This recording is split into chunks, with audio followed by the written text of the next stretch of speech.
Karma is the Sanskrit word for action and is the law of cause and effect. It is the equivalent of Newton's laws of motion. Every action has an equal reaction. We all have an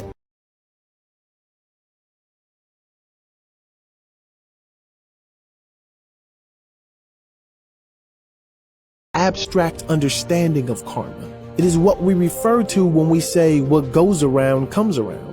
However, this begs the question, how do you attract good karma into your life? Well, there are 12 little known laws of karma that will change your approach to life. Number 1, the Great Law.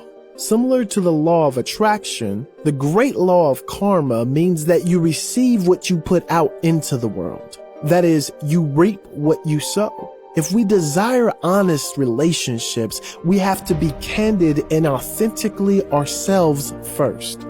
If you long for happiness, act accordingly and share your joy with others. If it's financial abundance you seek, be generous without expecting anything in return. Number 2, the law of creation. Life requires our participation. Everything around us is the creation of someone's intentions. Even our lives are the result of our own inner state, although it happens unconsciously for most people. Therefore, we cannot wait for things to happen. Instead, we must put in the action to make them happen.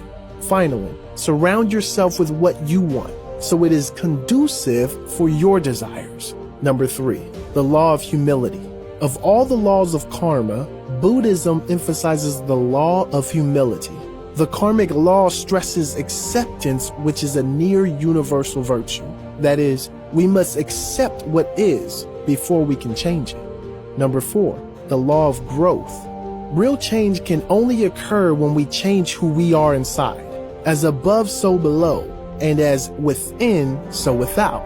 If we want to see growth or change externally, we must be committed to changing internally.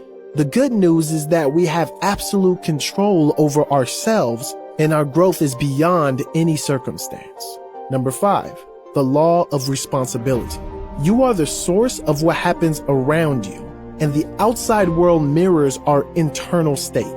If chaos surrounds you, then there is turbulence within, and the only way to bring peace is to find peace within. The law teaches us to take ownership of the state of the world around us, as only then can we change it. Number 6, the law of connection. Often, we give more meaning to an aspect of our lives over another. We might cherish the present over the past or think the future will be better, unlike the here and now. However, one of the laws of karma, the law of connection, emphasizes the interconnectedness of the past, the present, and the future. Neither the first nor the last are better, as they were both required to accomplish the task.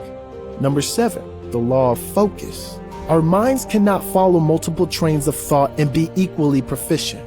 Therefore, it is best that you focus on one goal, the central goal, over multitasking. The karmic law of focus also teaches that you cannot focus on higher and lower values simultaneously. We cannot harbor negative emotions and expect to grow spiritually, and we must direct our full attention to what we desire. Number 8, the law of giving and hospitality. The law teaches that there will come a time when you will have to demonstrate your beliefs. It encourages one to ensure that their actions mirror their beliefs. Number 9, the law of change. Have you ever been at a point where situations keep repeating themselves and nothing seems to be changing? As if life is telling you something by repeating the same situations. Well, in a sense, you understand one of the laws of karma, the law of change. History will repeat itself until you put positive energy to direct it elsewhere. Number 10, the law of here and now. The karmic law of here and now teaches us to be entirely in the present moment. It recognizes that at any time, the here and now is all we ever have and is to be engaged with and enjoyed. Focusing on the past leads to regret, while having one foot in the future results in anxiety over the unknown. Come back to the here and now, as it is the only place you can truly live. Number 11, the law of patience and reward. He who masters patience masters everything else. George Savile. Good things come to those who wait. And you cannot replace patience, persistence, and hard work with wishful thinking. You have to be willing to do the heavy lifting to create any value. Number 12, the law of significance and inspiration. The law teaches that no matter how insignificant we might feel, we contribute to the whole, and the universe will be different without our contribution, no matter how small it seems. It is one law that you should reflect on when you need a motivational boost. The law also teaches us that the value of any venture is the result of the energy and intent directed towards it. Following these laws of karma will ensure that you attract good karma and that your contribution as a whole is a positive one.